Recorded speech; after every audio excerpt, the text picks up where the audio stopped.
వయసు అనేది శరీరానికే కానీ మనసుకు కాదని ప్రశాంతంగా ఆనందంగా ఎప్పుడు సంతోషంగా ఉండే వాళ్ళకి ఎంత వయసు వచ్చినా సరే హ్యాపీగా ఉండొచ్చని ఆరోగ్యంగా ఉండొచ్చని 90లో కూడా సాంప్రదాయాలని ఆచారాలని పాటిస్తూ వీళ్ళు చాలా బాగా నిరూపిస్తూ ఉంటారండి. వీళ్ళలాగా ఉండటానికి మన నిత్య జీవిత విధానంలో ఏమేం పాటించాలి, ఎలా ఉండాలి అనే విషయాలన్నీ చెప్తూ ఎన్నో ఏళ్ల నాటి బొమ్మలన్నీ కూడా చాలా శ్రద్ధగా భద్రపరుస్తూ ప్రతి సంవత్సరం బొమ్మల కొలువుని పెడుతూ ఉన్నారనమాట వీళ్ళు.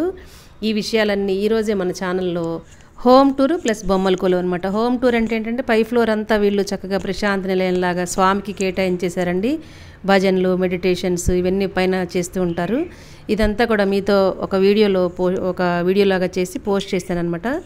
ఇదంతా చూసి ఇవన్నీ మనకు చాలా ఉపయోగపడుతుంది అనమాట. వీళ్ళ సలహాలు ఇవన్నీ సూచనలు అవన్నీ కూడా మీరు చూసి మీ అభిప్రాయాన్ని కామెంట్స్లో తెలియచేయండి. Thank you for watching.